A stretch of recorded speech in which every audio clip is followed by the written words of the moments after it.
As I told you, I have implemented the program for the election problem which involves inheritance. I just wanted to explain the program before sharing the code to you so that you will be able to understand the code better. So first here the problem. So the problem we have taken is that there are three classes having inheritance, which means the person class is acting as the base class. So whatever is common for all the classes, we assume it as a base class. So in this example, the person represents a human being who is going to be acting either as a voter or as a candidate. So whether the person is going to be a voter or candidate, the basic details are common for both of them, which includes the name of the person, the date of birth, the gender, address, and also the age. So those details will be common, and so it is better to keep it as a common base class so that it need not be repeated in each of the derived classes. That is the idea of inheritance. So we are going to define a base class in the name of person. After that, there will be a derived class called voter. A voter is a person and he is going to be acting as a voter. So this class will include the specific characteristics of a voter. That includes the voter ID and whether he has already voted or not. So those details will be there, and because there is inheritance, the voter class will also comprise of the name, date of birth, gender, and address. Similarly, we have the next class, second derived class called candidate, and the candidate class will have members for candidate ID, number of vote the candidate has acquired, and the name of the party under which he is contesting. And there will also be two functions under each class. Under voter, we will be having a enroll voter function. This is for adding a new voter. And candidate class also similar function, having a named as a registered candidate, through which we can increase the number of candidates. And finally, we will be defining a function called constituency. The constituency class will comprise of or will consist of both the classes. So we will be creating the object array of the voter as well as the object array of the candidate, so that under a single constituency there are 10 voters and 10 candidates. So the voters can vote for the candidate and the candidates can receive the vote from the voters. So it's going to be combining the two different classes, and it is not inheritance. So here this class is just having an object array of the other two classes. As a result, it will not be able to access the private or protected members of the classes. So we have to use some public function for accessing the private members of the voter class as well as candidate class, which I will show in the program. So in addition to the object arrays, it will also add two functions for the purpose of conducting the election and for declaring the result. So the cast vote function will get the vote from the voter, and the vote will be stored into the appropriate candidate. So whenever a voter wants to vote, the constituency object will get the details starting from the voter ID and will verify whether the voter has already voted or not by invoking by verifying the status, the vote status. If it is false, then the voter is not yet voted, so he is allowed to vote. If not, it will be declined. So the first step is that based on the voter ID, it will check whether the vote is already casted by the voter. If not, it's accepted. The second step is that then the candidate list will be shown to the voter.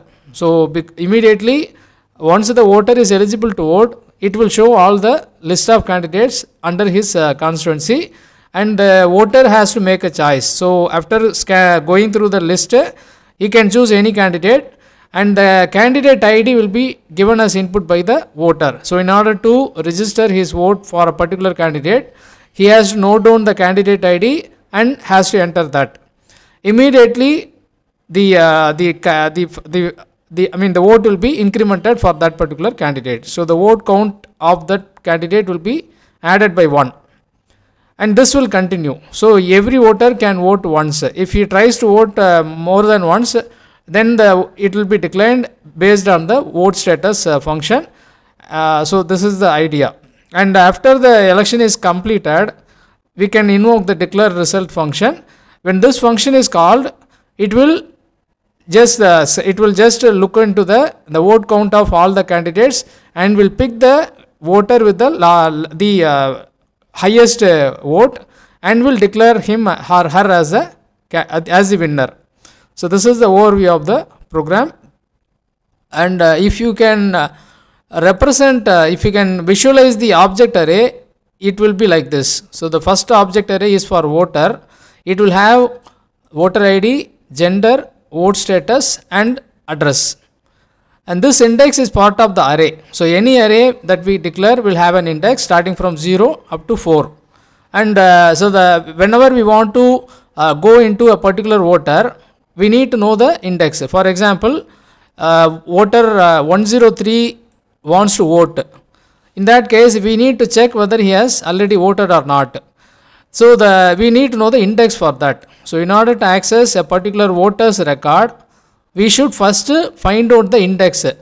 Here I have followed a easier option, which is we just subtract 100 from 103, because the voter ID is in a proper ascending order. If you just subtract the 100 from the entered number, whatever the voter ID number entered by the user, you just subtract 100 from that, it will become the single digit number, and that number is the equivalent index of that particular voter. So this will simplify. Otherwise we need to use a search function, and if the voter ID is not in order, then there is no other way for us to deal with that without writing a search function. So it becomes inevitable for us to add a search function. But in this example, I just simplify it, assuming that all the voters are in proper order. So there is no need of a search function. And I will be doing the same for the candidate also. So when the candidate ID is inputted by the voter for casting his vote, I will just subtract 100 from that candidate ID and will use it as the index, and the vote count will be incremented for that candidate. Now let me show you the complete program. So the first class defined for the program is person class. So the person class includes the members of name, gender, address, date of birth and age. So there is a dummy default constructor which initializes the members with empty values, and there is a function called compute age. So the user will be only providing the date of birth, and calculation of the age is done within the class. So this simple logic will calculate the age, which will be assigned into the age. So these are the members of the person class, and we have to note that it has been made as a protected members. Otherwise it will not be able to, we can't access it from the derived class. The next class is the voter class. Under that we have the voter ID and the boolean vote status, which is either true or false. And here also there is a default constructor, and then we have the enroll voter function. All the necessary details are forwarded as arguments, which are then assigned to the respective members. So the voter ID value, name of the name of the voter, gender of the voter, date of birth, address, all these are forwarded from the main function and they are assigned here. And it also makes a call to the compute age. After the date of birth is known, then the function will calculate the age, and the age will be assigned properly into the age member. And so there are, in any problem, the problem statement will only list the core functions needed for the problem, but there may be other functions needed for completing the implementation. So you have to add them on your own. You don't need to expect that every function should have been mentioned in the problem. Problem is only about the core functions which are part of the problem statement. So for example, in this class, I have also added function called get voter name. This is because the name is a protected member. it's a protected member, and when it comes to the derivative class also, it will remain protected. As a result, we cannot access it from outside the class. So in that case, I need a function, public function, to get the value, and that function is what added here. So the get voter name function simply returns the name of the voter. Similarly, the verify status function will return the vote status, and update status will update. So these functions have been added by myself for completing the problem. The next class is the candidate class. So the candidate class also inherits the person class, and it has the members of candidate ID, vote count, and the name of the party. And just like the previous class, here also we have got a register candidate function which collects all the input from the user through arguments and assigned here.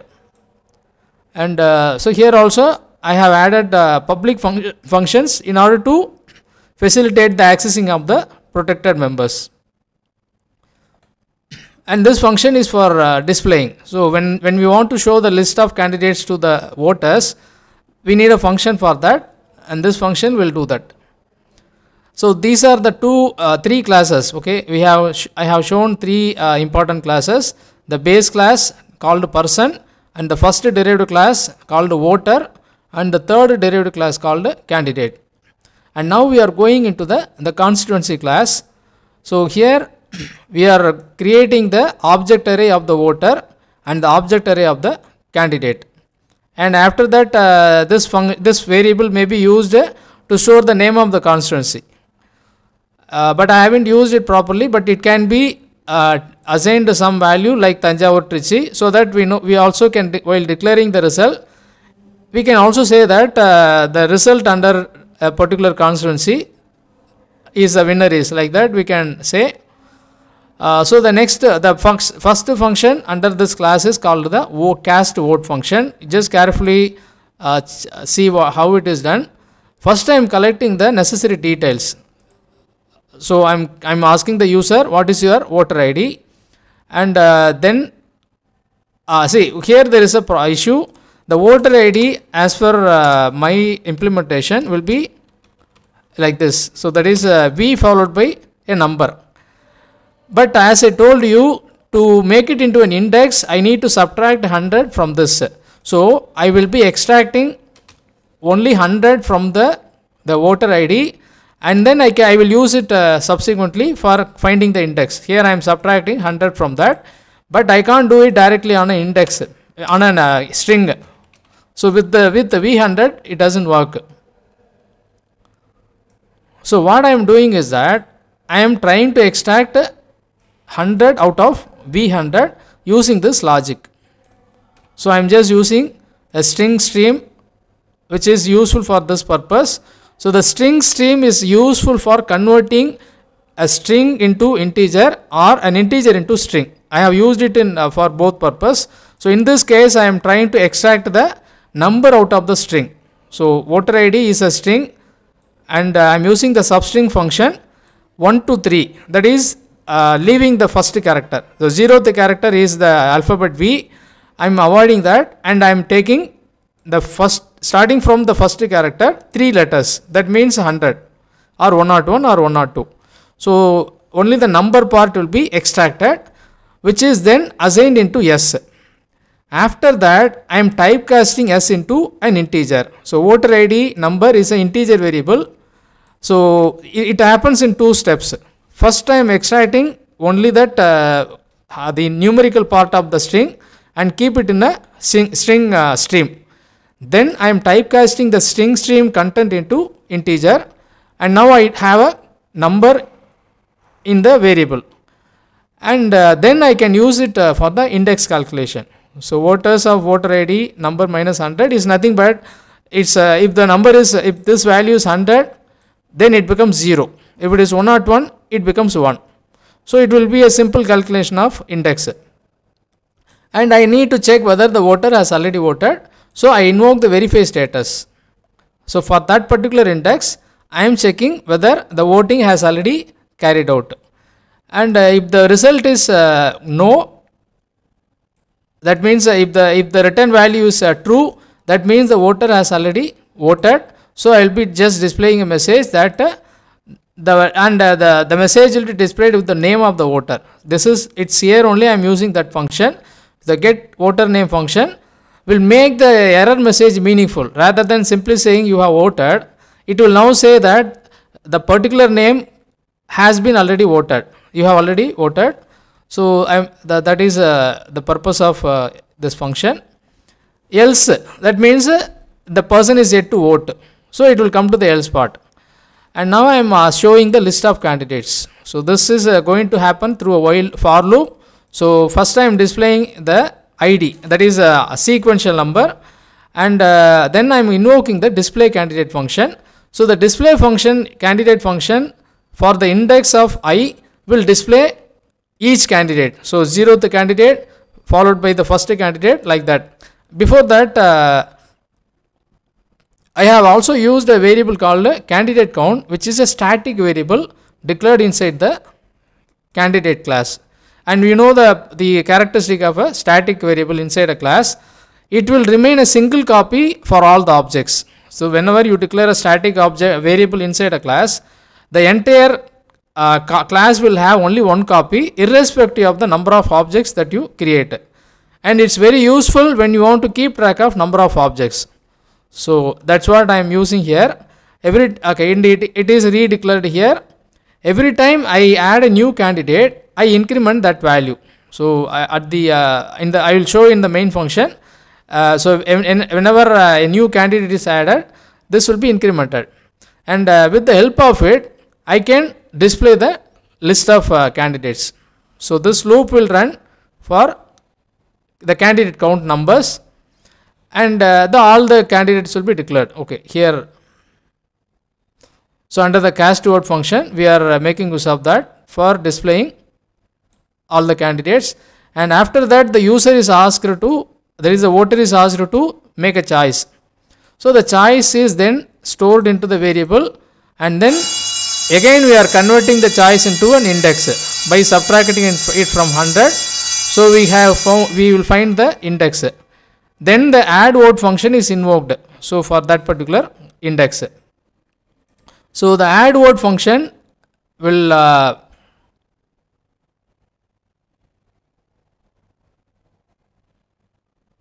so it will come to the, here it comes to the candidate, and for that specific candidate, as for the number entered by the voter, the vote count is getting incremented by 1. So first we take the choice. The choice is nothing but the candidate ID, except the alphabetical part, that is only the numerical part will be entered by the user. So that number can be directly used as an index into the candidate object array. Remember, we are accessing the candidate object array because that is where we need to add the vote. So the vote has been added, and we show a message that you have voted successfully. And importantly, we also update the vote status of the voter. So for the index of the voter, we change the update status to true, so that second time it's not possible to vote. This is the function of cast vote. The next function is declare result. So here we are supposed to declare the result, and declare result does not have anything to do with the voter. So we are not going to take any input about the voter. It's just purely looking into the list, and it's a ranking. It's a kind of sorting or ranking process. We just have to pick the candidate having the maximum number of votes. So first I am declaring a variable called max votes and initialize it to 0, and then I go into the candidate array. Once again I am using the candidate count as the limit variable, and I am checking whether the vote obtained by the voter current candidate is greater than the maximum votes.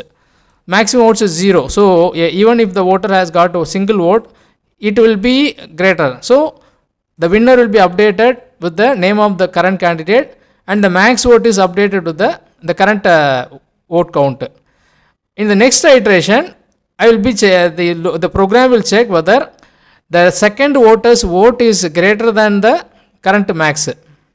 If so, it will update again. As a result, when the loop is completed, we would have got the name of the candidate with the highest vote and the number of votes, and that will be displayed at the end as a result.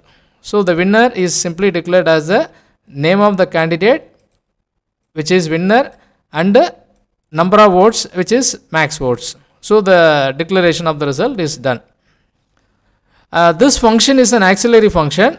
See, when we want to insert a new candidate, we actually have a function called a register candidate inside the candidate class.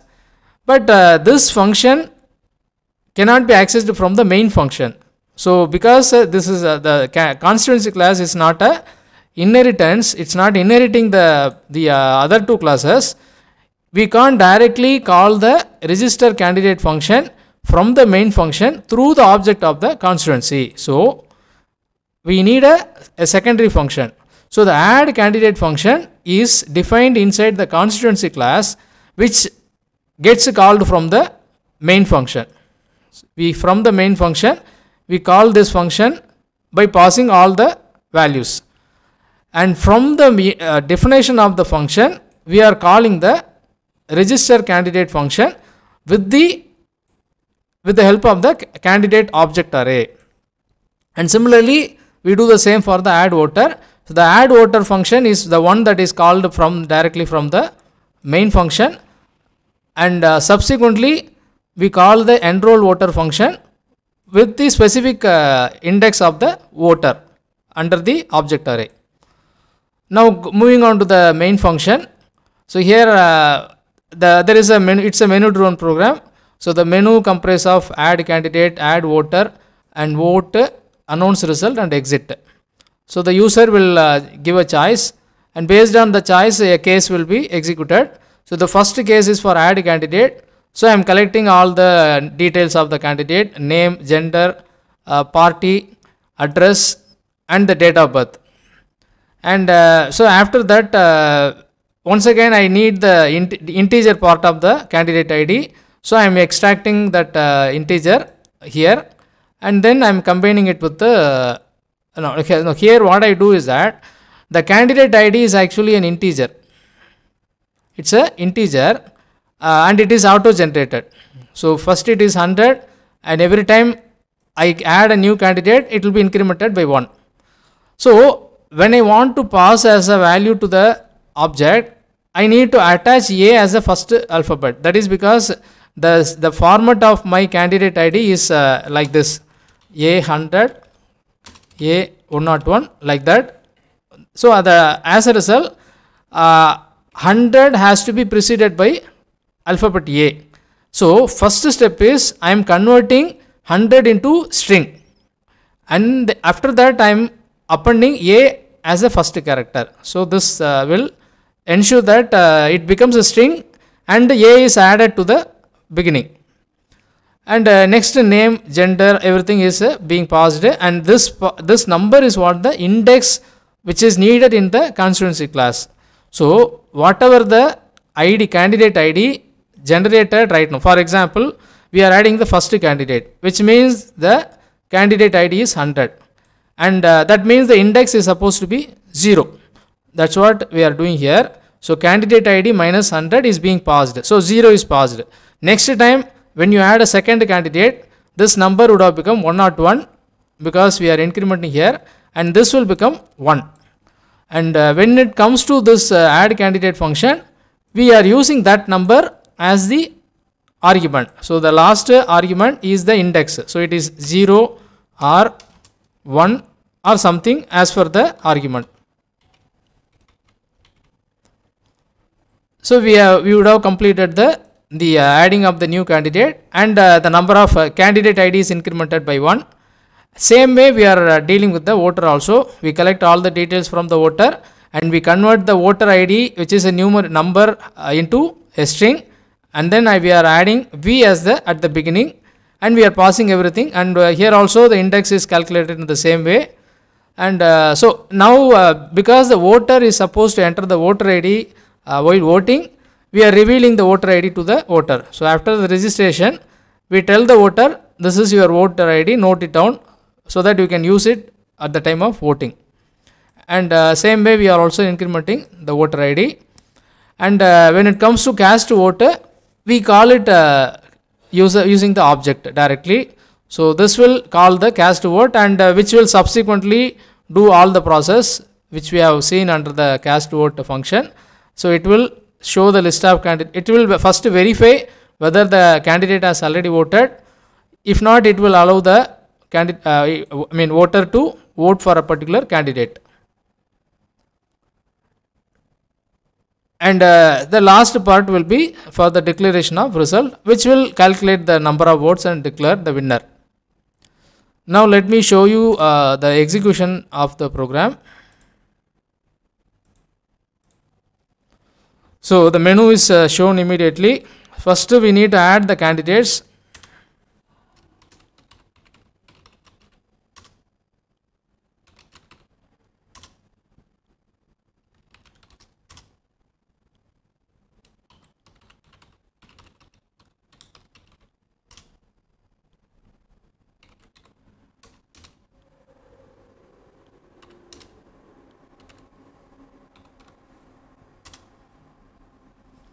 I'm just going to add one more candidate so that there will be choice.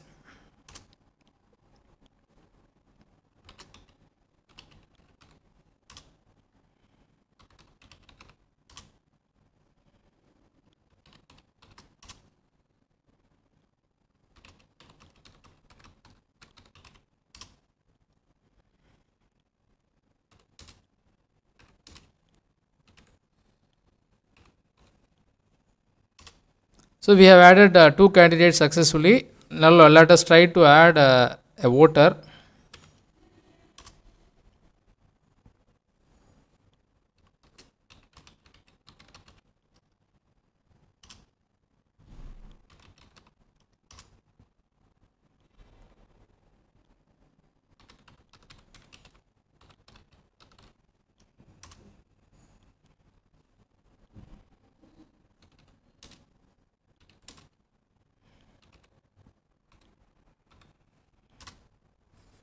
So it shows that the voter ID is V100. Now with the help of this voter ID, let us try to vote for a candidate.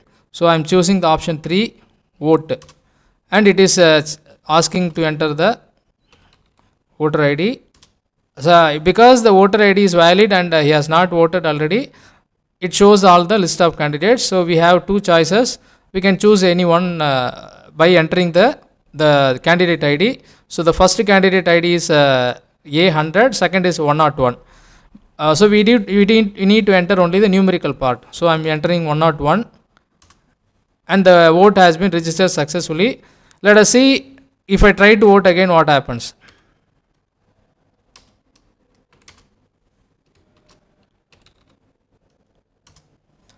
So Ramanathan already voted. It shows that the voter has already voted. So we can't vote again. If you add another voter, then it will be possible to vote. But let me just go to the final part, announce result. So because there is only one voter and only one person has got the vote, it is obviously the second candidate who will be declared as the winner. So the winner is Bhavani with 1 vote. So we can actually continue to run the program for adding multiple voters and multiple candidates, maximum 10, because the array is declared as maximum 10, but we can increase it to more than that if needed. So this is the idea overview of the election program. So you should have understood the logic behind the program, the way we are using the inheritance and the object array. A lot of details are involved in this program. You have to go through the program, practice it, and as I told in the class, you try to extend this program for multiple constituencies. So you have to make it into an object array. The constituency object currently is a single object.